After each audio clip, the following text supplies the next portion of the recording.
Say hi everyone. Hi, very good. What a sweet hi. अरे वाह, सब लोग क्या दिल से हाई कर रहे हैं. ओके, चलिए अब let's share screen. Start sound. Action.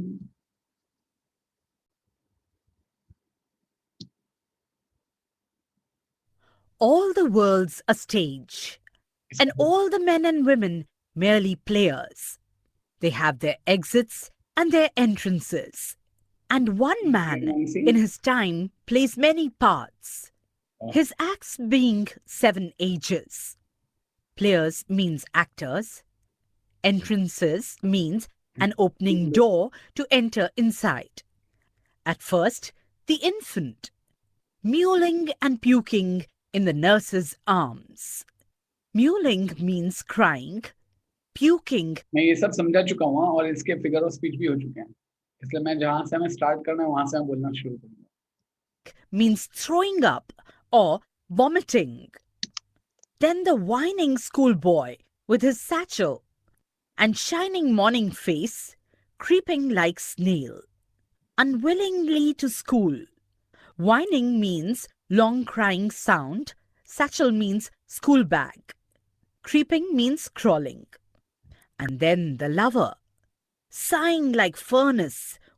And the lover यानी कि वो शाहिद कपूर, कबीर सिंह, ये कुछ बच्चों को नहीं समझ में आया. Saying like furnace. फर्नेस कैसे धधकती रहती है, यानी कि फर्नेस में क्या होता है, हवा जाती रहती है और वो फर्नेस में से ऐसे आग निकलती रहती है. वैसे ही ये बंदा जो होता है, वो जो प्यार में होता है, वो एकदम बात बात पे with a woeful ballad. Woeful यानी कि sad and ballad mean song, इसके बारे में कल हम डिटेल में चर्चा कर चुके हैं. Made to his mistress. Sighing means taking deep long breath. Taking deep long breath. Kabir Singh, Devdas type. बराबर, जो बड़ी बड़ी बातें करते रहता है. मैं तुम्हारे लिए चांद तोड़ के ला सकता हूँ. अबे वो चांद तेरे को सेफ दिखता है? बराबर, हाँ या ना. Saying like a furnace. Saying like a furnace means भट्टी की तरह वो अंदर ही अंदर जलता रहता है, सांसें लेता रहता है. With a woeful ballad, sorrowful ballad. Songs तो आपको पता ही है, सब दुखी songs. Made to his mistress eyebrow. बराबर, हाँ या ना. Made to his mistress eyebrow. एक लड़की को देखा तो ऐसा लगा जैसे. With a woeful ballad.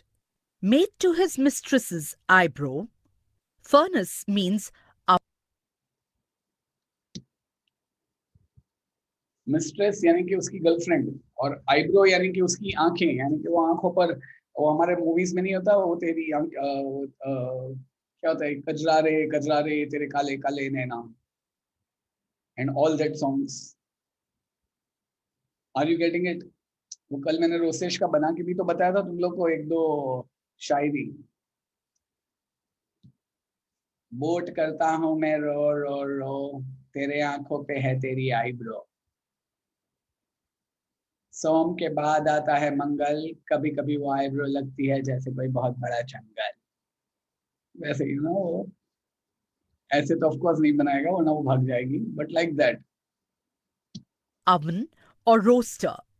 Woeful ballad means sad poem or song. ख्याली में भी तेरा ही ख्याल. Then a soldier, full of strange oaths.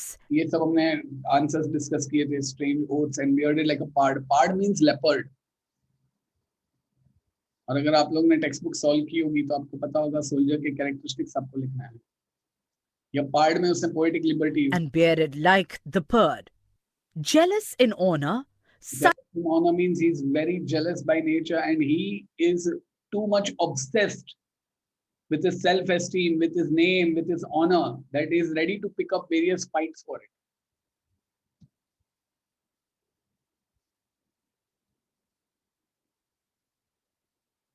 Sudden and quick in quarrel.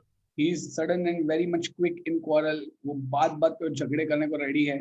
Seeking, searching the bubble reputation. Why the reputation is said to be bubble? because it is as fickle, as unstable, as delicate, as fragile, and as momentary as a bubble. The reputation which does not last long, and he is ready to risk his own life, even in the cannon's mouth. यानी कि तोप के सिर में अंदर जाके इसे थोड़ी देखने वाला है ये फेम किधर है, नहीं. He is even ready to risk his life to gain that momentary reputation of being the bravest of all. Seeking the bubble's reputation. Even in the cannon's mouth, oaths means promises, bearded means to challenge, purred is poetical short form of leopard. Cannon's mouth means facing great danger to life. And then the justice. And then the justice. Justice यानी कि वो as होती है जहाँ पे people refer to you for various advices. They feel that you are matured enough to guide others, to solve disputes. So इस fair round belly आप देख रहे हो इसका, with eyes severe cut, beard of formal cut, full of wise sauce. Wise sauce means बहुत ही clever बातें. बात पर वो लोग बड़े बड़े quotes डाल देते हैं. And modern instances, हमारे जमाने में वो एक पकाऊ जोक है, फिर भी बोल देता हूँ. एक चाचा होते थे जो हमेशा है ना एक चौल में रहते थे. जब भी बच्चों खेलता हुआ देखते टपली मार बोलते, हे टीने इधर इधर इधर. कभी ईफेल टावर देखा है, कभी ईफेल टावर गया है? तो बोलता है नहीं. क्या इधर पागलों की तरह खेला करते हो? कभी बाहर घूमो तो पता चले कुछ, बाहर की दुनिया के बारे में पता चले कुछ. बच्चों को बड़ी खुन्नस आई, चुप बैठे. दूसरे दिन आया, बच्चे कबड्डी खेल रहे थे. बोले ए टीनिया इधर इधर इधर. बोलो अंकल, वाघा बॉर्डर और अपना केलवा बीच, उन सब के बारे में कभी सुना है? नहीं अंकल. क्या इधर पागलों की तरह कबड्डी खेला करते हो? कभी बाहर घूमो तो कुछ पता चले. तीसरे दिन बच्चे डब्बा स्पाइस खेल रहे थे. चाचा वहां से गुजरे, ए टीनिया इधर इधर इधर इधर. टीनिया ने बोले एक मिनट चाचा, आपको रमन काका को कौन सी बीमारी है पता है? तो क्या नहीं. चमन चाची को क्या प्रॉब्लम आया पता है? तो क्या नहीं. क्या पागलों की तरह बाहर घुमा करते हो? कभी बिल्डिंग में भी रहो तो कुछ पता चले.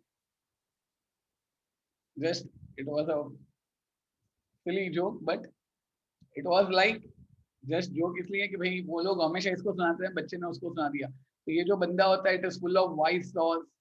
मॉडर्न इंस्टेंसेस, बड़ी बड़ी बातें बोलते रहते हैं कि ये ऐसा होता है, ये ऐसा होता है. And so he plays his part. In other words, इस रोल में क्या होता है? It is like people come to them.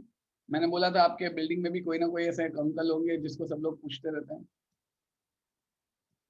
In fair round belly, with good capon lined, with eyes severe and beard of formal cut, full of wise saws and modern instances. And so he plays his part. With good capon lined means with excess fat from careless eating habits. Saws means sayings. Instances means examples. The sixth age shifts into the lean and slippered pantaloon. Lean and slippered पहने होते हैं, इसने gumboot पहने हैं. Slipper पहने होते हैं. Pantaloon, loose trousers. Spectacles. With spectacles on nose and pouch on side. Actually 102 Not Out, one of a very beautiful movie. उसमें ऋषि कपूर कैसा था? वैसा. Exactly. Pantaloons means trousers. His youthful hose, well saved, a world too wide. His youthful hose, close-fitting covering for legs. It is well saved. A world is now too wide for his shrunk legs. Uske legs. For his shrunk shank and his big. देखो, and so he plays his part. The sixth age shifts from lean and slippered pantaloon, उसमें कुछ नहीं है. With spectacle or nose, pouch on side, उसमें कुछ नहीं है. His youthful hose, well saved, a world too wide for his shrunk shank. तो ये आप बोल सकते हो कि भाई antithesis, because wide and shrunk, ये दो words हैं. Big manly voice. और youthful hose means close-fitting covering for legs. Alliteration. Shrunk means contract. Shank means legs, knee to ankle. Turning again towards childish treble. यानी कि his big manly voice turning again towards childish treble. इतना क्या है ये onomatopoeia कि उसका जो manly voice था is now converted into childish treble. Treble means 3 times weaker than. Pipes and whistles in his sound. ये पाइप नहीं, यानी कि वो जब भी बोलता है तो उसके आवाज में से बिट्टू समझू ऐसा Pipes and whistles in his sound. Treble here means 3 times weaker than. Last. और ये जो है था वो अपना ये भी आएगा अपना क्या बोलते हैं onomatopoeia. Sound is expressed by the word treble, sorry, whistles. Last scene of all that ends this strange eventful history is second childishness. बेटा यहाँ पे old age is compared to second childishness metaphor. और ये सबसे best है. मैंने कल भी बोला था, आज भी बोलता हूँ, जब भी घर में कोई ओल्ड पर्सन है उसका थोड़ा सा ध्यान रखो बच्चा. I have seen kids smiling when दादा दादी आस्क फॉर पेप्सी. बोले बाप रे इस उम्र में पेप्सी, देखो खिचड़ी खाने में इनको पिज्जा खाना है. क्यों ऐसे डिसाइडेड है कि इस उम्र में यही खा सकते हैं.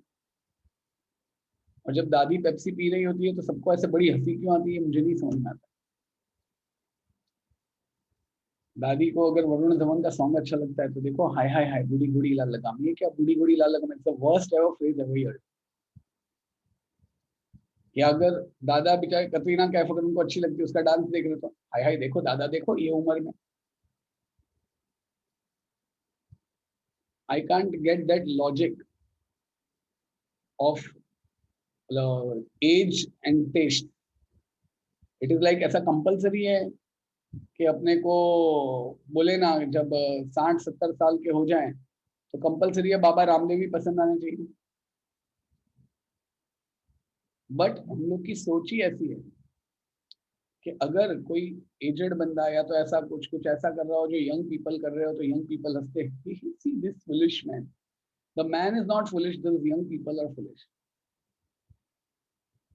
अगर किसी बड़े बंदे को क्रिकेट या बच्चों के साथ ऐसे पकड़ा पकड़ी या तो डब्बा स्पाइस खेलते देखो तो उम्र का लिहाज ही. व्हाट इज दिस उम्र का लिहाज कॉन्सेप्ट भेजे में जाता नहीं है मेरे.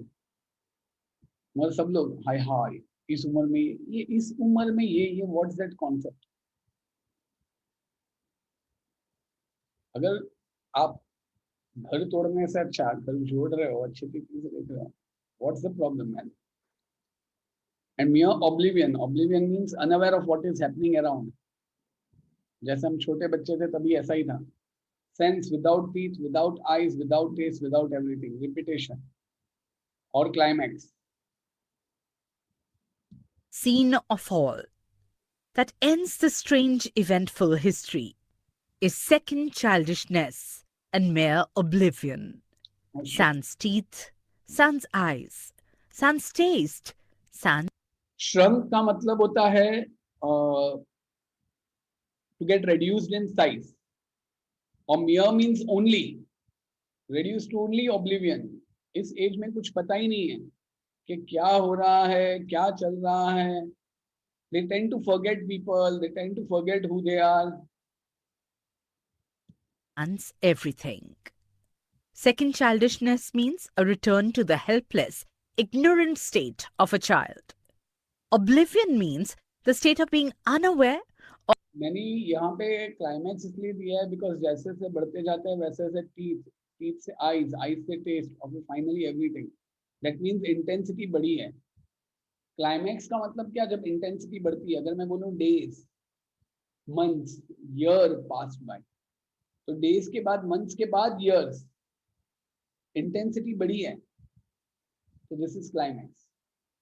यहाँ पे टीथ आईज टेस्ट एंड में एवरीथिंग, तो इंटेंसिटी बढ़ी है. एक्चुअली टीथ आईज टेस्ट में हम इंटेंसिटी नहीं बोल सकते, मगर एंड में एवरीथिंग के कारण ऐसा लगता है कि climax.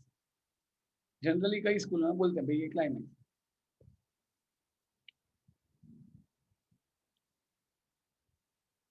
Or unconscious of surroundings and happenings. Oblivion का meaning Sans means without. A poem by William Shakespeare. Factual question.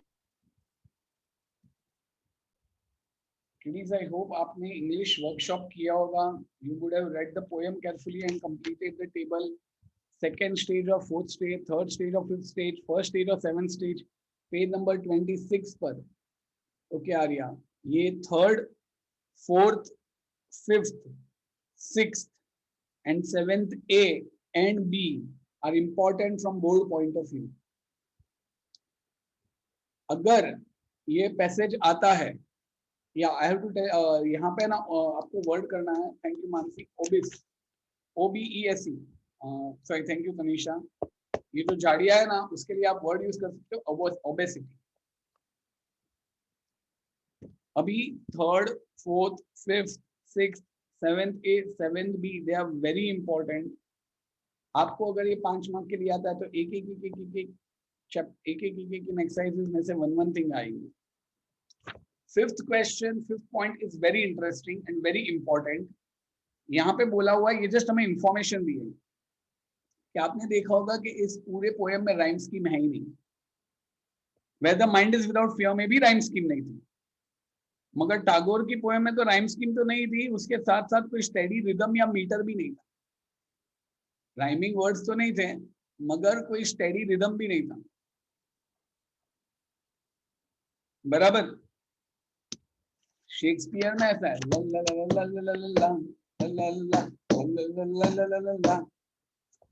all the worlds are staged and all women are merely players. They have their exits and entrances. One man in his time plays many parts. यानी कि एक type का rhythm है, एक metre है कि भाई 7 6 7 7 6 7 7 8 7 7, वैसे एक मीटर है. शेक्सपियर अपना टैगोर की पंच जो 1 2 3 5 7 6 8 9 कुछ भी, इसमें एक रिदम है, एक मीटर है, एक बोले ना एक तरीके से है कि भाई हाँ चलो कुछ कुछ चीजें रिपीट हो रही है. इसलिए टैगोर की poem blank verse, no rhyme scheme. देखो लो, टैगोर की पोयम थी फ्री वर्स, टोटली फ्री. और शेक्सपियर में blank verse, no rhyme scheme but uniformity in rhythm. And all the men and women are merely players to sudden and quick war. तो अभी जहां पे all the men and women, तो जहां पे हम स्ट्रेस मार्क देते हैं, जहां पे सिलेबल स्ट्रेस हुए होते हैं, उन पे ऐसे डैश करना है. जैसे एंड ऑल मैं बोलता हूं तो ए पे स्ट्रेस, द मेन एम पे बोलता हूं, एंड वुमेन merely players, तो उन सब पे. सर मगर ये हमें कैसे पता चलेगा कि कहाँ पे स्ट्रेस करते हैं? पढ़ के और जान के, वो आपको वो स्टोरी समझनी पड़ेगी. अगर गायत्री एक बार वापस बोलूं तो टैगोर की पोएम में कुछ भी था, रिदम, मीटर, राइमिंग वर्ड्स, कुछ भी नहीं. क्यों? Free free free. और राइमिंग वर्ड्स ना हो लेकिन रिदम हो, ना ना ना ना ना ना ना ना ना ना ना ना ना, रिदम बीट हो, वो यूनिफॉर्म हो, तो उसको हम क्या बोलते हैं? Blank verse. Free verse, blank verse समझ में आया बच्चा लोग? पक्का ये सारे और एप्रिसिएशन लर्न करके जाना बच्चा, please please please please please please please. पक्का? चलो बाय कर दो ऑल द वर्ल्ड्स स्टेज को. बाय.